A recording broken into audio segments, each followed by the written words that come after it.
Hey, all, Scott Horton here. It's always safe to say that one should keep at least some of your savings in precious metals as a hedge against inflation.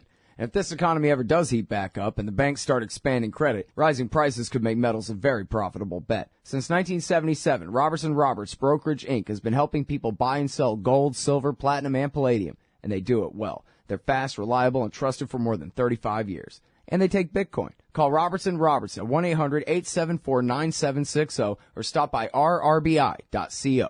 Hey, I'm Scott. It's my show, The Scott Horton Show. I gotta write something down so I remember to say it later on. It's The Scott Horton Show. I'm here live on the Liberty Radio Network, noon to 2. On the weekdays here. LibertyRadioNetwork.com, LRN.FM. And our first guest on the show today is our good friend Joshua Hughes, the peace seeker, American expat, now living on his sustainable farm down in Costa Rica. How's it going, Joshua? Good to talk to you again. It's going great, Scott. I'm glad to be good. on. Hey, man. So, good to talk to you again. My first question is, has the raffle winner, because as everybody remembers, right, I should say, we did a raffle. We raffled off a vacation down to Joshua Hughes's permaculture farm down there in Costa Rica, and John Cornish won the raffle here live on the show, and he told me that I should reassure the audience that they should know that, one, he's a hardcore listener to this show going back for years and years and years, and two, he's really interested in what you're doing down there and wants to learn all about it, not just sit in the hammock by the river and all that. So, so that everybody should feel really good about him winning and them not. But so, how's that going? Have you talked to him? Has he already gone down there and these kinds of things? He hasn't come down yet. I did speak to him, and I'm looking forward to seeing him. I hope he comes down in the summertime, so there'll be a lot more people here to engage with. Right now, we've been really busy planting. There's only a few of us here, but we're planting lots of trees. So it's not the normal time of the year when people come down in October because it's really rainy, but it's a great time for planting. So I think I'll see him in a few months. That's cool. Yeah. I guess spring comes early down there, right? Well, we have we kind of have eternal spring. It's just we have dry and wet times. So right now we're coming into our very, very wet time this next month or so. We'll probably get 20 feet of rain in the next 6 weeks. Cool. All right. So, I hope you've got good drainage. That water, it can pile up pretty quick, man, for a liquid. You know what I forgot to do was... that's one of the reasons, actually a very important part of what we do here, is we're learning how to keep the rain in the hills, because it's running away too fast right now without all the trees and stuff that used to be here. So it's a big part of what motivated me to get into what we're going to speak about today. Okay, cool. Well, first let me tell them that I'm sorry I didn't say in the first place that the website is Verdenergia.org, only there's just the one E in the middle. They share the E there, the two words, Verdenergia.org. And so now tell us, what is all this about? Why you want to save all that water in the hills and mountains? Well, when I got here, I did buy a farm in an area that was very destroyed, very deforested. I did move down here to just buy an existing forest and call it, like I did something just because I spent some money. I needed to do something and really practice and see what we could pull off. So we bought an area called the Puriscal area. This is a little county that we live in. And it's one of the most deforested areas in the country. And it's actually, maybe 10 years ago, was talked about in National Geographic as one of the worst forestry plans in the world. About 50 years ago, we had maybe 60 years ago, a primary forest here where I live. And since then, it's become pure cattle and tobacco. And now, tragically, it's all being burnt and cut down for palm oil, which... I'm sure a lot of your listeners have heard little bits about palm oil or what's going on around the world, but it's really destructive. And it's not like it's curing cancer on the other side of things. It's making people sick. So it's a product here that's making the jungle sick. It's centralizing wealth into very big corporations' hands that are buying up the property down here, raising the property values so locals can't afford to stay on their land, and not really helping with the forestry issues by planting trees, although the government calls it reforestation, even though they're doing it just to exploit it. So yeah, I've seen that happening, and just in the last week, I've been driving around and taking notes of how many farms around me how much jungle is being burnt to the ground right now as we speak, 10 minutes from my house to put in palm. So that's become sort of one of my missions over the last years is to help stop that, to help stop the inflation of the land costs here, so locals can afford to be here.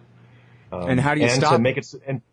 Well, what we've been doing is we've been putting together collectives and buying chunks of land that are destroyed cattle land, and we've been doing reforestation projects. But over the years, I started here. In other words, well, wait, you talk too fast. That's an important thing there. You're conserving the land by just buying it up. That'll keep it out of their hands. You're not lobbying the local government to take it over and make it a park or some kind of thing. You're doing it yourself. No, and I've just done a lot of research in the last years on what national parks and stuff mean. And while I do support that because it saves it, a lot of that was done at the cost of indigenous folks around the world. And I just read some terrible things about John Muir and eugenics and what these guys did when they started national parks. So I'm not into that model. I want a model that comes from the bottom up. And it's very personal out here because as they burn or cut, locals lose drinking water. We lose our roads and we lose our local economy. And now this isn't just you and your gringo friends coming in and doing this to the locals. This is you working with them?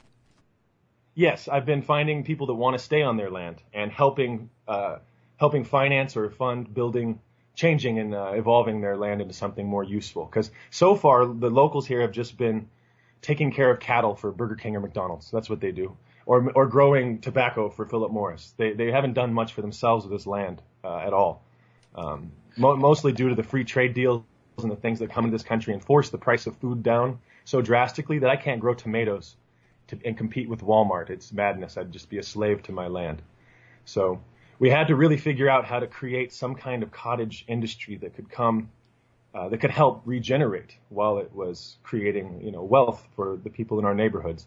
And so most of our projects are about 30-40% locals and 60-70% people from all over the world. And what all are you planting instead of palm oil trees or whatever? Is it just palm trees is what they plant for the oil? I don't know anything about it. They're just doing this African palm, which they turn into hydrogenated oil that fills up pretty much every product on your shelf up there. And another word for hydrogenated oil in my mind is just cancer. It's not a good product. And out here, it's a monoculture that they spray lots of chemicals on. And worse than that, we're removing massive amounts of forest every few seconds in the world. I think we remove something like 40 football fields of forest a minute. So this is a real, it's not just the products they're making and what they're choosing to make, it's that they're destroying, our air, our water filters here. And, I can see how replacing a real rainforest with a bunch of palm trees is not quite the same thing. No, all the animals leave. It becomes the soil becomes acidic, so nothing local will grow ever again. And they spray a lot of Monsanto products on the forest down here to get rid of it and to replace it with these things. So they're stealing all our nutrients. Every acre of that oil, of those trees creates something like 10,000 gallons of oil a year, which is very attractive to people from outside the country. So they're taking all of our energy literally from the soil and selling it to people all over the world. And again, if this was curing cancer, I couldn't complain, but this is causing cancer. So I'm complaining. And I've lost 3 neighbors to cancer in the last year, under 40 years old, 3 young, healthy people from the water being tainted from all these toxins, and we wouldn't even have these things if we didn't steal them from the UAE and Dubai and Sudan and all these places. So the way they're even getting these products to grow here is by putting very toxic products all over our land. And Costa Rica is now the highest use of pesticides and herbicides per acre in the world. We just passed China and the U.S. And it's not because we're eating it here. It's because we're shipping it there. So every time you eat a palm product, just know that a jungle is disappearing right next to me.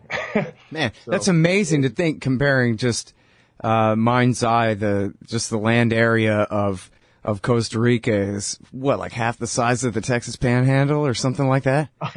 Like Connecticut. The size of Connecticut. Oh, yeah, so much smaller than the Texas Panhandle. Yeah. All right, well, hold it right there. When we get back, we're going to talk more about what's going on down there in Costa Rica and what Joshua Hughes is doing about it and what you can do to take part, too. Verdenergia.org. They share an E in the middle there. Verdenergia.org. We'll be right back in a second. Hey, I'm Scott Horton here to tell you about this great new ebook by longtime Future Freedom author Scott McPherson, Freedom and Security. the Second Amendment and the right to keep and bear arms.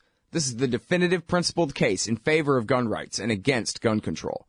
America is exceptional. Here the people come first, and we refuse to allow the state a monopoly on firearms. Our liberty depends on it.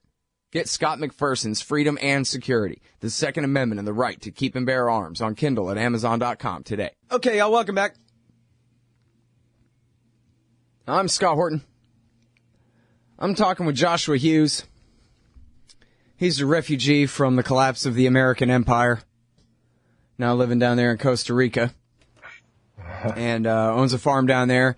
And so we're talking about how the big corporations are coming around, buying up all the land, raising cattle and tobacco, and driving up all the prices and bankrupting all the locals, forcing them off of their land. And how he bought his own farm, his own property, right in the middle of this devastation, basically, wrought by people of very little interest in what kind of disaster they leave behind them when they go. And so we were just getting to the part about what in the hell you're really doing about it. Okay. Well, I'm glad you put it that way, Scott. It helps. And I really can't stress enough how those free trade deals do affect people. And while guys like Trump want to call people that come from my part of the world down here rapists and drug dealers, we're actually farmers escaping from his clutches and trying to find a living somewhere in the world. So anyway, I'll segue into what I want to talk about, the positive side. I've been terrified of how dollars work. And you talk about this a lot, about our lack of sovereignty with our capital in the U.S. and how the Federal Reserve and these banksters control our lives. And people are always talking to me about how they're going to save money or invest here or whatever, but they typically do it still in dollar denominations. And since the Federal Reserve, I think dollars have lost, like 97% of their value. So we've experienced a complete collapse in the last 100 years, and as we're about to hit the bottom, people are asking me if I think it's going to go down. I find that amusing. It goes down. It's gone down my entire life. I can't afford anything that I bought when I was born in 1977. We're in a different world with the dollar. So I had to start figuring out a way I could save my energy differently. I didn't want to work my whole young life, save it in cash, and then in 30 years it's worth 3 times less or 50% as much. That's not okay. So, and especially while I'm subsidizing my own demise by paying taxes to these corporate, I don't want to use the word. So what we've done is we've started collectives where we are buying land, like I said, in collaboration with local folks that want to stay on their land. So for example, this farm we're doing right now, I had 3 out of the 9 owners in this family that own this land for the last 80 years want to stay owning it, but the other 6 can't because they're desperately in need of some funds. So we found friends and people that want to do this to help invest in the land. We're replanting it with the plan to take about 1 out of 10 of the trees eventually to help. Eventually we will have lumber from part of the land. Eventually we will have cacao and production of local species. But that's just what we can do here in Costa Rica. So we're producing a lot of great high-end medicinals and a lot of trees for our future. Like 20, 30 years from now, what we saved in dollars and put into trees now will be worth 30, 40 times as much. And it will adjust up with inflation. I actually am not afraid of inflation if I'm in the resource economy. So I've really been pushing to get out of dollars and into a local resource-backed currencies.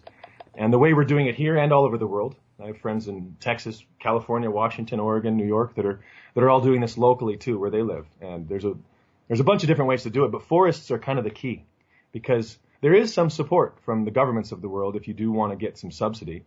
But I've been trying to do it from the bottom up again. I don't really like being beholden to big governments. So it seems to be working, and we've done it on 2 farms already and succeeded. So we're going into our 3rd farm. Now we're now wait a minute. Like what's working? acres. You're saying you're planting the trees, but you also have already created a local currency based on the value of the trees. Is that it? Yeah. Well, based on the value of a lot of the products we create, because trees are a little longer term. But what I've been doing is using something. A little example. I grow a pig, or I grow yucca, a nice potato like a tuber. And I grow hectares of this, acres of yucca. My neighbor has a pig. We've worked this out over the last 10 years to where we trade, but a little more officially than just a handshake and trade something right then. That's kind of how currencies were created, right? You couldn't carry a whole pig around and trade off little pieces. So we've created a local currency, which we're starting to keep track of. hopefully I've got a friend working on this in the way that Bitcoin does with the blockchain technology. That's what I really want to work towards as this grows. But so far it's been a very local approach, and we trade out yucca for pig, and he doesn't. I don't have the yucca yet. I'm going to have it in months. Well, if my yucca crop fails, I've got trees to back my local trades, so I can chop a tree down if I have a failure. And trees are much more resilient to the shifts in climate, which we're experiencing drastically here, by the way. So trees are a solid way not only to be resilient against the climate change, but to actually help create weather, because trees and mountains that are full of forest make better weather, more consistent. So I've been doing this, and in the long term, we're talking about millions of dollars worth of wealth to be created off every 50, 60 acre farm. This isn't just a hippie ideal. We've been doing this and attracting a lot of people that come from all spectrums of the political, all sides of the political spectrum. So I'm finding this is a nice way to marry that desire to keep the wild and the nature and everything around us in the forest alive, but also that need to feed our children, to know that 10, 20 years from now, when you maybe can't work as hard as you do now, that you can enjoy life, and that you don't spend the rest of your life toiling in the fields to compete against Walmart. So it's not only been a great answer for the farmers, it's a great answer for people that want to withdraw legitimacy from Wall Street and put their money into something very real. So I've been helping my friends do that, and it's been working wonderfully. We've got 2 farms that have been functioning for years, and a new one coming online now. And a few more in Oregon that are going to be starting very soon. So my question is, what all does the term permaculture imply? Okay, well, we've taken what it really means, like a permanent culture shift. It's not like agriculture. Agriculture was just kind of a way to suck value out of land. And I haven't really been impressed with capitalism lately. So I'm big into taking a local approach at everything, observing what is going on around you, seeing what the needs are, and then addressing them in a way that does no harm to other people. You try not to steal. And these are lessons we all probably got taught, but when we get out into the business world, we don't count externalities in. So permaculture is begging us to count externalities as part of the equation. And when you do that, you have to start changing a lot of things. Now I can't just sell tomatoes at the market, because again, I'm competing against Walmart slaves. Literally, they make $1.50 an hour here to work for Walmart. So I can't do that. So I have to reinvent. Permaculture forces me to reinvent the whole way I think about getting a product to market. So now I make ketchup instead of sell tomatoes. And you sell direct through farmers markets or CSAs, community supported agriculture projects. But permaculture doesn't stop at the farm. It goes into your house and how you deal with your garbage, if you even want to make garbage anymore. I'm actually a believer there is no such thing as garbage, because I've been in the recycling industry my whole life, and it's all valuable. We just didn't think about it for a long time. Yeah. So permaculture is forcing us to address all these issues and kind of mimic nature. And in mimicking nature, I'm finding it's succeeding with much less resistance. I don't have to push so hard, because my economy and everyone around me, they all get in line with it, because it's comfortable and they agree with it, and it fixes things. It doesn't just take, and it's a way to protect ourselves from the worldwide economy that is so erratic right now and not going to be doing any better anytime soon. Yeah. Well, now, so let me ask you, as a devil's advocate position here, because all this sounds like actually kind of fun, man. I wouldn't mind living on a farm down in a rainforest and all this kind of stuff.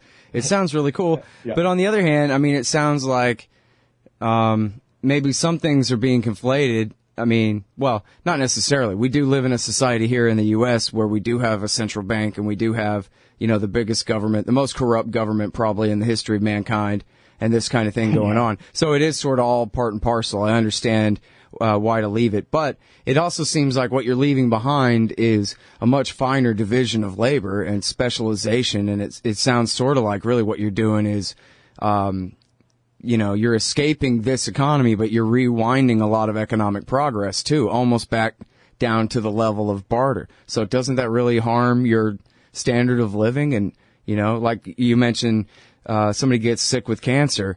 Well, who's around to treat it? That kind of thing.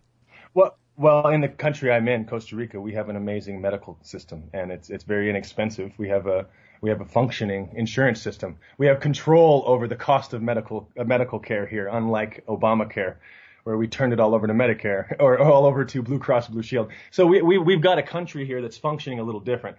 But not everybody has to do the same thing. It only takes about one farmer out of 20 people to feed people in an organic fashion. So I have people here that do nothing but work on website development because that's what they specialize in, and they help us do that. And so it's not just about all being farmers. I didn't come here to be a farmer for the rest of my life. I came here to do the jobs and learn them, and so I could have a realistic approach at creating an economy from the bottom up. So this for me has been a very powerful lesson in people getting to learn every part of their corporation, getting to learn every part of their business, getting to learn every part of production. And I know when I was in the professional world in the U.S., my boss at the top, who was golfing all day, had no idea what was going on in the warehouse, had no idea the struggles. So really, it's just about me. For me personally, it's been about getting down and you say cutting my lifestyle back. I eat better organic food every day than I ever have in my life, even when I made $150,000 a year. I have more leisure time than I ever had then, and I still get everything I need in the world. So yeah, it's been a cut. In the beginning, it was definitely a backtrack because I really didn't know what to do. I didn't know the word permaculture when I got here. I just knew I hated war, and I knew I hated slavery. And I knew I would not keep supporting Israel and the U.S. military at all, just because I needed to work. So, by the way, this should be happening everywhere in the U.S. I don't want everybody to run away. In fact, I want people to hunker down in their neighborhoods and start building biodigesters right now, turning all of their local poo into gas so they don't have to buy any gas from Dubai or send pipelines through Syria. So we can create the local products we need without spending the money, and then we can earn less money if we choose. So I, make my own cooking gas. I don't spend that much money anymore. I can make less. It's been a nice exchange. But set into an economy like the U.S., if you applied this idea, which is happening all over the place, like I said, CSAs, community supported agriculture, is one of the most exciting things I can see happening in the U.S. is food production is becoming local. People are back to talking to their farmers, and we're rebuilding this old economy from the ground up. Because we talk about this a lot on your show, about how it's kind of how Wall Street is now the economy somehow. Like people relate to the Dow as like how well things are. Well, the Dow's skyrocketed over the last 20 years, and most people I know are doing terrible financially. So I don't know. It's kind of relative, and the TV life in America isn't the real life. Most of my friends are commuting most of the time or stressing about debt. So one of the big things that we do here is we really work hard not to get into debt. Yeah. Growing how we can, not getting ahead of ourselves. Right. So, yeah. All right. Well, Joshua, listen, your internet connection is getting bad on us, and we're quite over time here too. So it's time to wrap it up. But I want to thank you again for coming back on the show. I'll tell everybody when we get back, the live audience will hear again the name of the website. But for everybody listening to the recording later, it's Verdenergia.org. Verdenergia.org. You learn all about what they're doing down there at Verdenergia Pacifica.